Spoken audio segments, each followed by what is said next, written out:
இன்றைக்கி கீரை பொரியல் எப்படி செய்யலான்னு பார்க்கலாம். என்னோட சேனலை ஃபஸ்ட் டைம் பார்க்குறீங்கன்னா சப்ஸ்கிரைப் பண்ணிக்கோங்க. பக்கத்தில் இருக்க பெல் ஐக்கானை கிளிக் பண்ணிக்கோங்க. கீரை பொரியலுக்கு நான் முளைக்கீரை 3 கட்டு எடுத்திருக்கேன். இப்படி தான் இருக்கும் முளைக்கீரை. மிக்ஸி ஜாரில் 4 வரமிளகாய் போட்டுக்கலாம். பூண்டு பல் 4 போட்டுக்கிறேன். தோலோடையே போட்டுடலாம். போட்டுட்டு இந்த மாதிரி அரைச்சி எடுத்துக்கணும். நைஸாக அரைக்கக்கூடாது. அடுப்பில் வாணலி வச்சுட்டு 2 டேபிள் ஸ்பூன் எண்ணெய் ஊற்றிக்கிறேன். எண்ணெய் நல்லா காஞ்ச பிறகு 1 டீஸ்பூன் கடுகு போட்டு நல்லா பொரியட்டும். அதுக்கப்புறம் 1 டேபிள் ஸ்பூன் கடலைப்பருப்பு, 1 டேபிள் ஸ்பூன் உளுத்தம்பருப்பு போட்டிருக்கேன். அது நல்லா செவந்து வரணும். இது வரைக்கும் நல்லா வதக்கி விடணும். அதுக்கப்புறம் 2 பெரிய வெங்காயம் நல்லா பொடியாக கட் பண்ணி வச்சுருக்கேன். அதையும் அதோடு சேர்த்துடலாம். பொன்னிறமாக வறுக்க தேவையில்லை, லேசாக வதங்கினா போதும். ஒரு மிளகாயை 2ஆக கிள்ளி போட்டுடலாம்.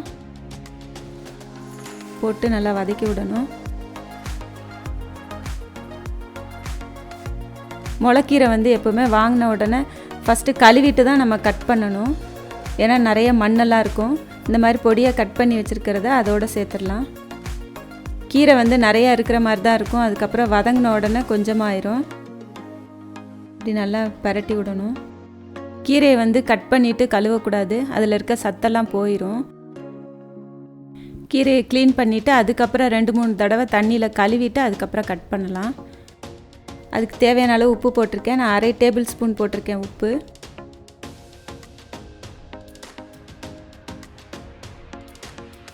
கால் டீஸ்பூன் மஞ்சள் தூள் போட்டுக்கலாம். அதுக்கப்புறம் நம்ம மிக்சியில் அரைச்சி வச்சதை அதில் சேர்த்துடலாம். பூண்டு மிளகாயை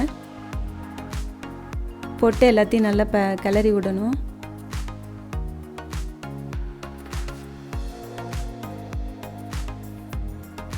கீரையிலே தண்ணி இருக்கும். அதனால் நம்ம தண்ணி ஊற்ற வேண்டாம். இதுக்கு கீரை ஒரு 10 நிமிஷத்துக்குள்ளே வெந்துடும்.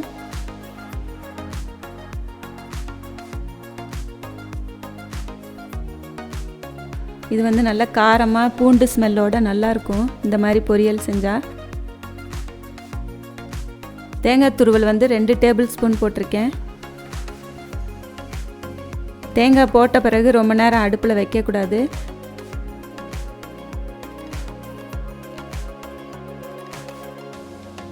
இதோட அளவுகள்லாம் நான் டிஸ்கிரிப்ஷன் பாக்ஸில் போட்டிருக்கேன், பார்த்துக்கோங்க.